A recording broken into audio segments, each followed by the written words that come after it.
más no, sino sustentable. ¿Y qué quiere decir? ¿Que fracasó? Yo creo que no, porque en realidad la vuelta que da este proceso, ¿no?, de saqueo, tiene todas estas aristas y esto ya se sabía que iba a venir.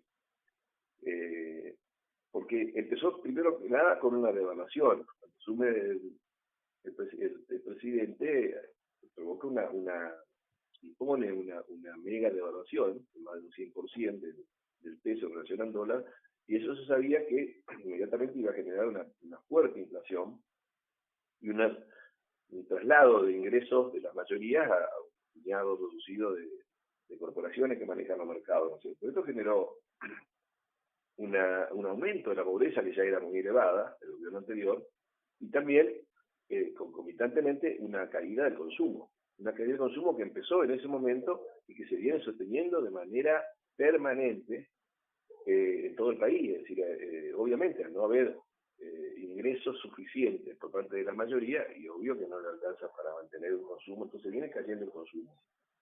Y por el lado del Estado, el Estado tenía una finanza deficitaria y estaba encima endeudado, ¿no? Que el resultado de bicicletas anteriores, una bicicleta financiera donde los saqueadores se llevan los dólares, el Estado se endeuda para traer dólares de nuevo para que sigan a vuelta, entonces el Estado estaba muy endeudado. Y eso hizo que el gobierno, ni bien asumiera, se planteara una fuerte política de ajuste, ¿no? De ajuste en el sentido de que, bueno, si el Estado no tiene recursos suficientes, vamos a hacer el ajuste para recaudar más y para gastar menos. Es decir, que el objetivo que se plantea inicialmente el gobierno es cumplir con los pagos de los intereses de la deuda fraudulenta, a costa de achicar los gastos, y ahí donde nosotros empezamos a ver que el ajuste perjudicó fundamentalmente a los sectores que no tenían nada que ver con el origen del problema, ¿no? El origen del problema son los capitales especulativos financieros que operan dentro de una lógica que impone el Estado, ¿no es cierto?, que es darle tasa de interés elevada, mantener el dólar bajo y después que se lo llevan puesto al dólar y no hay mano. Entonces, el Estado aplica una política de ajuste, pero no ajuste sobre los que se fugaron la plata, sino sobre los responsables de las medidas que se toman, sino, como siempre, sobre los sectores más débiles. Por un lado, el ajuste fue sobre los jubilados, que además de ser ajustado, es decir, de ver disminuido sus ingresos reales, sus AMD, son reprimidos de manera bastante salvaje cuando reclaman legítimamente, y es un derecho legítimo también constitucional el reclamo, ¿no? Pero ¿cuál sería el impacto más directo en el crecimiento económico en la deuda? Esto hablamos para invertir en infraestructura, desarrollo social y crecimiento económico. ¿El impacto de la deuda? Claro. La deuda es uno de los principales condicionantes que tiene hoy la Argentina para poder garantizar condiciones de vida digna para la gente. ¿Por qué? Porque, por un lado, reclama cobros de intereses y devolución de capital que son absolutamente imposibles de pagar, ¿sí? Eso hace de que eso se capitalice y va aumentando cada vez más, o sea, cada vez se paga más y cada vez se debe más, ¿no? Y entonces el Estado asume la función de decir, bueno, yo soy el Estado que va a garantizar el pago de la deuda fraudulenta, a costa de que de achicar otros gastos y de aumentar los ingresos. ¿A quiénes le aumentan los ingresos? ¿Sobre qué sectores golpea? Y bueno, sobre los sectores que tienen que pagar, por ejemplo, mayores tarifas, que son los sectores mayoritarios, ¿no? Sobre los sectores que tienen que ver caer su ingreso real, como los trabajadores estatales o como los jubilados, y sobre aquellas funciones que debe cumplir el Estado indefectiblemente, pero cada vez las cumple peor, como ser la salud pública, la educación pública y las obras públicas. Ellos fueron seriamente afectados durante el año pasado. Ese fuerte ajuste generó problemas muy, muy graves, y lo que hizo es que, según el propio presidente, se han equilibrado las cuentas. Pero se han equilibrado las cuentas a costa de sacrificios fuertes de sectores que no tenían nada que ver con el origen del problema, ¿no? Bueno, el tema es que la especulación y la bicicleta financiera siguió, porque cuando aumentaron el valor del dólar, de ahí lo dejaron planchado. Es decir, a partir de ahí el dólar quedó prácticamente planchado en relación a los intereses y a la inflación. Entonces, ¿cuál es el negocio? Y yo creo que lo había explicado también. El Estado, que es la herramienta que utilizan estos sectores especuladores, el Estado dispone una devaluación muy baja del peso en relación al dólar y paga intereses muy altos. Es decir, que invita a los especuladores a que vengan a hacer ese negocio gigantesco sin arriesgar nada, ¿no? Y eso fue lo que hicieron durante el año pasado. Eso fue lo que le garantizó alrededor del 40% de rentabilidad en dólares a los especuladores. Claro, una ganancia tan grande en dólares, después los dólares se lo van a llevar. Y eso fue lo que empezaron a hacer. Empezaron a hacer a principios de este año, empezaron a llevarse los dólares, es decir, a concretar el beneficio, y eso hizo que disminuyeran peligrosamente las reservas del Banco Central. Se fueron 7.500 millones de dólares en los 3 primeros meses. Una locura. Para eso está el Estado, para garantizarle a ellos, sí, el Estado que tanto critican, pero que le garantice esos negocios, ¿no? Entonces, el tema con el dólar planchado, la alta tasa de interés le garantiza una rentabilidad alta que después lo compran en dólares baratos. Se vacían la reserva, entonces ahí es donde sobreviene el principio de una crisis, porque si no hay reserva, el Estado no puede seguir, si no tiene reservas de oro, ¿no es cierto? No puede seguir vendiendo los dólares baratos, porque ya no los tiene. Entonces tiene que acudir a préstamos, porque si no, el dólar sube y eso genera una suba muy fuerte del dólar, que da de nuevo una alta inflación. Estamos en un año que va a haber elecciones y eso desgastaría al gobierno actual. Entonces, y en ese panorama, ¿qué pasó? Y bueno, viene el Chapulín a ayudar al gobierno con un salvataje de 20.000 millones de dólares. ¿Sí?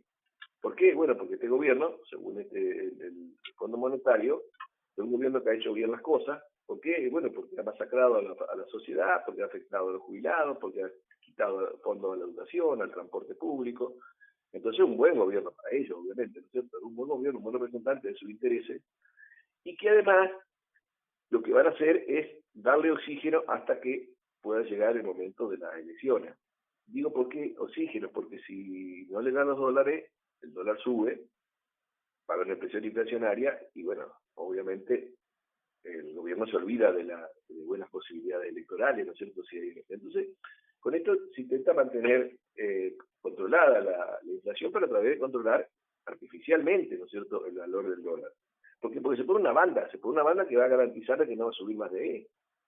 Entonces, el fondo te dice, bueno, vamos a ver, el gobierno, por más que se hayan ido los dólares, pero el esfuerzo fiscal lo está haciendo bien, el esfuerzo lo hace con el pueblo, ¿no? Entonces vamos a prestarle, primero para que le devuelvan al fondo, porque este plan de 4 años, donde la mayoría de la plata se la prestan este año, y quedan unos montos saldos pequeños para dárselo en los años próximos, requiere también que el Estado argentino le pague 20.000 millones en esos 4 años. Es decir, que en definitiva nos presta para devolverle la plata, ¿no? Esto por un lado. Pero por otro lado también, como estamos en medio de un proceso especulativo y el dólar se va a mantener relativamente manejable hasta las elecciones, esos dólares lo que van a hacer, van a seguir alimentando la bicicleta financiera. ¿Por qué? Porque esos dólares no vienen, por ejemplo, para generar inversiones que puedan dar una mayor capacidad productiva, para que puedan reactivar algún sector económico, generar más consumo, más empleo. No, para nada de eso. Tampoco viene para mejorar las condiciones sociales, porque las condiciones que pone el fondo es justamente al revés. Que aumente la edad jubilatoria, que haya menos recursos para los jubilados, que haya menos recursos para la educación, menos recursos. Es decir, los fondos no vienen con un fin económico, sino justamente vienen para que se mantenga esta bicicleta especulativa, esta bicicleta financiera, que es una de las especialidades mayores que tiene el actual ministro de Economía, ¿no? Ahora, ¿quién asume de nuevo esta mayor deuda? La asume el Estado. La asume el Estado se endeuda, pero no para beneficio de la sociedad, no para beneficio del país, no para mejorar en condiciones económicas o sociales, sino para mantener este esquema, ¿no es cierto? Entonces, hasta las elecciones, lo que aspiran es que el dólar se mantenga estable y que sigan los especuladores haciendo la ganancia, ¿no?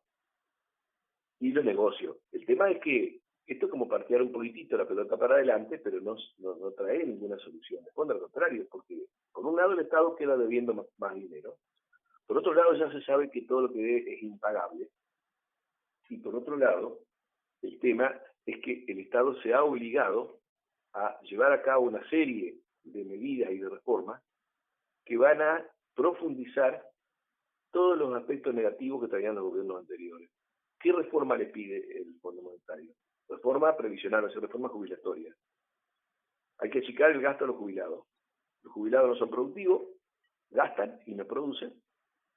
Son los que generaron el país que tenemos, ¿no es cierto?, con su trabajo, pero bueno, para esto no les importa nada. Entonces, los jubilados tienen que hacer más esfuerzo. ¿Quién más? Reforma laboral, los trabajadores. Los trabajadores que tuvieron en otra época derechos que correspondía como parte, ¿no es cierto?, de la dignidad humana, derechos para poder tener un trabajo estable, para poder tener esa garantía que le da el trabajo estable, gozar de vacaciones, si se enferma tiene cobertura, y todas esas cosas después de tener la jubilación, no. Acá ha habido un proceso, digamos, de las últimas décadas, donde cada vez hay menos trabajadores formales y más trabajadores precarios. ¿Qué es lo que dice el fondo? Que todos sean precarios, es decir, sacarle los derechos a los trabajadores. Que los derechos de los trabajadores queden prácticamente diluidos. Y eso es otra de las exigencias. ¿Qué otra exigencia tiene el fondo? Está dentro del acuerdo, ¿no es cierto? Que el Estado avance en la privatización de lo que queda, de lo que ha quedado, ¿no es cierto?, de los recursos. Pero han quedado organismos que son muy importantes, y muchos de ellos que son superavitarios o que son estratégicos. Y esos son los grandes bocados que quiere, fundamentalmente el fondo como representante de los organismos, y mejor dicho, de los capitales especulativos y usureros de las grandes corporaciones, ¿no es cierto? Entonces, eso es otra cosa que se comprometió el gobierno. Y no solamente eso, sino que dejó abierta la posibilidad, y eso está también en la letra del contrato, de que va a aceptar cualquier otra medida que el Fondo Monetario considere necesaria. O sea, es una locura, porque le está diciendo, ustedes conduzcan el país. Acá nosotros tenemos la apariencia de que existe una república independiente, pero resulta que todos los poderes se someten a lo que diga el Fondo Monetario. ¿Y quién es el Fondo Monetario? ¿A qué representan? Representan los capitales financieros más poderosos, donde el país que tiene mayor poder es Estados Unidos, y tiene poder de veto en las decisiones, ¿no es cierto? Y otros 3 o 4 países más dominantes, digamos. Y esos sectores, ¿qué es lo que les preocupa al Fondo Monetario? Que haya mejores condiciones de vida de los argentinos, que tengan salud, seguridad, educación, justicia, que vivan bien. No, todo lo contrario. El Fondo Monetario quiere que se cobre, no todo, porque si cobra todo deja de tener un rehén al cual poder imponerle medidas de política económica. Pero ¿cuál es el otro problema que es grave y que está enlazado con algunas medidas que se tomaron el año pasado? Y es que, como sabe el Fondo Monetario que la Argentina no va a poder cumplir con todos los compromisos, y mucho menos con el saqueo que sufre por la fuga de capitales, cuando tenga que pagar y no pueda, y se necesiten capitales, le van a decir, como le dijeron en su momento a Grecia, que yo siempre como ejemplo, bueno, entreguen territorio, muchachos, entreguen isla, entreguen puerto, entreguen lo que sea, entreguen lo que tengan. Y eso es en todo caso, la culminación del régimen de incentivo a la gran inversión, el RIGI. ¿Por qué dice el RIGI? Bueno, hay capitales por 200 millones y se van a llevar lo que sea, sin ningún tipo de obstáculo que tengan que ver con que agraven, por ejemplo, las condiciones de vida, con que afecten el ambiente, con que... No. Siempre van a tener derecho a las corporaciones, porque así dice el RIGI, y le van a dar garantía de estabilidad por 30 años, es decir, para que no saqueen. ¿Y esto está dentro de qué? Está dentro de un panorama mundial donde esos sectores minoritarios del poder mundial saben que los recursos que son esenciales para la vida en el planeta son cada vez más escasos y ellos han definido que estén donde estén, se lo van a apropiar. Entonces, esto no es casualidad, esto no es, como algunos dicen, fracasó el plan cambiario de Milei o de Caputo. No, al contrario, por eso nos lleva a un punto donde lo que se dice es, bueno, hay que cumplir con los deberes. ¿Y cumplir qué significa? Y bueno, entonces vamos a tener que aumentar la producción, que yo digo más que producción, destrucción, no extracción de recursos recurso primario, y esa producción, esa extracción de recursos primarios para exportación nos va a generar más dólares. ¿Pero esos dólares para qué? ¿Para mejorar las condiciones de la Argentina? No, nada, para cumplir con los acreedores. Pero ¿y dónde está el...? A ver, increíble cómo esto no se plantea y no se diga en los medios, no lo digan los economistas serios tampoco, mucho menos en los políticos. Es decir, ¿cómo este poder puede imponer una estrategia de ese tipo que nos va a vaciar un territorio, que nos va a contaminar, que va a depredar nuestros bienes comunes, pero que además va a generar pobreza, desempleo, bajo consumo, cierre de empresas pequeñas y medianas? Es decir, todo eso, lo que nosotros estamos viendo es un sacrificio muy fuerte del pueblo argentino, hoy presente, y el fondo que le dice, bueno, pero en el futuro va a haber más sacrificio todavía. Esto es lo que tenemos que entender. Porque si no entendemos esto, vamos a quedar cruzados de brazos que nos traigan las soluciones que no van a venir. Acá estamos entonces para justamente alertar de este tipo de situaciones. Gracias, Luis, siempre por la comunicación y por estar con nosotros. No, gracias a vos, Genaro. Pasala bien el fin de, Ojalá que puedan estar con sus seres queridos tranquilos. Gracias, fuerza. Ahí está, Luis Ferrer, nuestro profe de economía, contador.